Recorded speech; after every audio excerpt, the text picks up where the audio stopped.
than impure DNA. And then you also implied that mutation started as a result of the fall.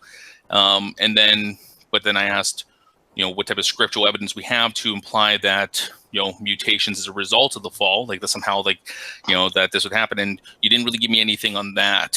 So, well, I mean, it's not the only things that give evidence. I mean, for example, if we're looking at time scales, and they're finding this out now, the evolutionary time scale, it predicts way too many mitochondrial DNA differences among modern humans and other types of animals, because they're sequencing these and they're finding that the differences in mitochondrial DNA, nuclear DNA, it actually fits better in a young Earth biblical model. And well, Dr. I mean, Nathaniel Jackson, considering that, from what I understand, with even just doing humans and not doing the other animals, that mitochondrial DNA for humans, they trace back all the common ancestor of all humankind.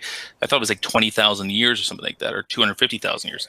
Can't remember what it was, but it seems to still be outside of the purview. 200,000 years. 200,000 years. Now, I'm not sure if that's okay with you, but that seems to be kind of overshooting your 4,000 years for from where we would expect to see that by a huge factor. Well, I know there's only about 80 mitochondrial DNA. I think so. You'd have to. I'm pretty sure 80 mitochondrial DNA differences exist in African populations and 40 differences in non-African populations. If we actually look at what's predicted in the 200,000 years, it's over 477.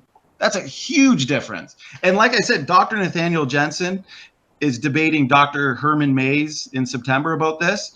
And if you read his book, Replacing Darwin, I don't see how it can be refuted. And I'm saying the fully functional genome that we're heading towards, these nuclear DNA differences, these mitochondrial DNA differences, and genetic entropy, I mean, it's huge for the creation model. I don't see, if the evolution model was far superior, I would lean more towards that. But I'm seeing huge advancements in creation. And I don't see you really rebutting it.